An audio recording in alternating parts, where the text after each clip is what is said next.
नमस्कार बंधुगण, स्वागत आपण मानकु आम चैनल ओडिशा टीचर हब को। आज आसी शिशु बाटिका शिक्षक नियुक्ति को नहीं एक बड़ अपडेट। जदि आपण एही नियुक्ति को अपेक्षा करुछंती तेबे एही भिडियोटी को शेष पर्यंत निश्चय देखंतु फाइनान्स डिपार्टमेंट रो चिठी अनुसार ओसेपा अधीन रे शिशु बाटिका पई 7234 पोस्ट क्रिएट करा जायछि एवं एहाकू नियुक्ति अनुमोदन मिलिथिबा कथा उल्लेख रही। ताहले एठारे जदि शिशु बाटिका शिक्षक नियुक्ति आसीबो ताहले तार मासिक वेतन रहिबो, मासिक सैलरी रहिबो 26,200 टंका प्रति शिक्षकंकु एवं एथिपाई वार्षिक आर्थिक भार 227.43 कोटी आनुमानिक प्रत्येक वर्ष एतिकी आर्थिक भार रहिबो एवं एही शिशु बाटिका पई शिक्षक पद सृष्टि सहित नियुक्ति को अनुमोदन मिली सारिजी। ताहले किपरि हेबो नियुक्ति ना केउठारे नियुक्ति हेबो? समग्र ओडिशार समस्त जिल्ला रे हेबो। शिशु बाटिका पदवी स्कूल रे हेबो जेउठी अछि शिशु बाटिका एवं एइटा हेबो समग्र शिक्षा अधीन रे एइटा एई पोस्टटा आसीबो शिशु बाटिका। ताहले एइटा होउची आपण मानकर एनईपी 2020 अनुसार अर्ली चाइल्डहुड केयर एजुकेशन को सशक्त करने पाई जो माने ईसीसी जदि करिसंती किंबा डीईसी करिसंती किंबा सीटी करिसंती किंबा बीडी करिसंती से माने मध्य एलिजिबल होई पारंती।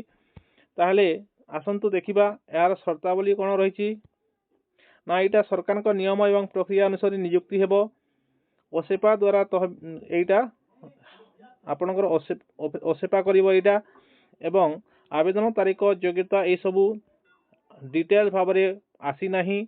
जदि आमे कहिबा आमे जदि देखिबा आपण मानकु कहूछि जदि आमे देखिबा देखंतु से चिठीटी आपण मानकु देखौछि देखंतु एटा 24/2026 रो किंतु एबे सेटा भाइरल होछि जोंटा फाइनान्स डिपार्टमेंट रो आपण माने देखंतु चिठी रो नंबर मध्य रहिछि। ओके, ताहले एठारे आपण मानकर 7234 पोस्ट क्रिएट कथा एटा देखंतु भलो भाव देखि नियंतु एवं एटा early childhood care and education तरफ एटा होची एनईपी 2020 लागू होला परे एटा आपनकर शिशु बाटिका टीचर हेबो। कोन हेबो ना शिशु बाटिका टीचर पोस्ट हेबो एवं प्रत्येक को 26,200 टंका मंथली सैलरी मिलिबो शिक्षक माननकु एवं एटा कोठी लागू हेबो जेउठारे शिशु बाटिका यूनिट बा शिशु बाटिका स्कूल खोलिजी सेठारे लागू हेबो, सेठारे नियुक्ति मिलिबो एवं एटा को करिवो समग्र शिक्षा। ताहले एटा थिला आपण माने तो देखिले। ताहले आमे जेबा एलिजिबल कोन नेबो ताहले आपण माने जदि भाबुछन एटा शिक्षागत योग्यता रहिबो कोन रहिबो काम दोनी ईसीसीई किंबा डीईसीई रहिबो तांगर क्वालिफिकेशन। जदि सीटी करिसंती बीडी करिसंती मध्य आपण पकई परिवार संभावना रहुछि। तेणु एटा बड़ नियुक्ति हेबो जो माने यहाँ को अपेक्षा करथिले शिशु बाटिका टीचर पई निश्चित भाव में आपण मान एक खुशी खबर। तथापि जदि जो माने सीटी बीडी करिसंती आपण माने आशा रखंतु सेटा आपण मानकर पई डिटेल्स नोटिफिकेशन आसिले जणा पड़िबो किंतु जहाँ भावुची सीटी बीडी को मध्य दे पारे एवं सेठारे से टर्म कंडीशन रखि पारे जो माने शिशु बाटिका रे नियुक्ति पाइबे सीटी बीडी करिसंती सीटी किंबा बीडी करिसंती से माने जदि शिशु बाटिका रे नियुक्ति पाइबे ताहले से मानकु आपण मानकर एई परे नियुक्ति परे आपण मानकरू डीईसी कोर्सटा करबा को पड़िबो सेटा आपनको सेटा बॉन्ड लेखिबा को पड़िबो एमिति करि पारे।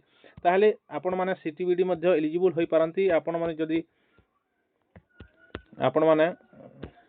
जदि पिला कम अछंती तेणु सीटीबीडी पिला को मध्ये प्राधान्य दे पारे सरकार। तथापि डिटेल्स गाइडलाइन आसिले सेटा जणा पड़िबो केवल डीईसी पिला अप्लाई करिवे ना सीटीबीडी पिला को मध्ये चांस मिलिबो से समय रे जणा पड़िबो। तेणु एटा गोटे बहुत बड़ा पोस्ट निश्चित भाव में 7234 पोस्ट बड़ वैकेंसी रहिबो टीचर वैकेंसी। तेणु आपण माने जो माने पढ़ापढ़ी करूना पढ़ापढ़ी आरंभ कर दियंतु। एपरी इनफॉरमेशन पाई आम चैनल को सब्सक्राइब करंतु।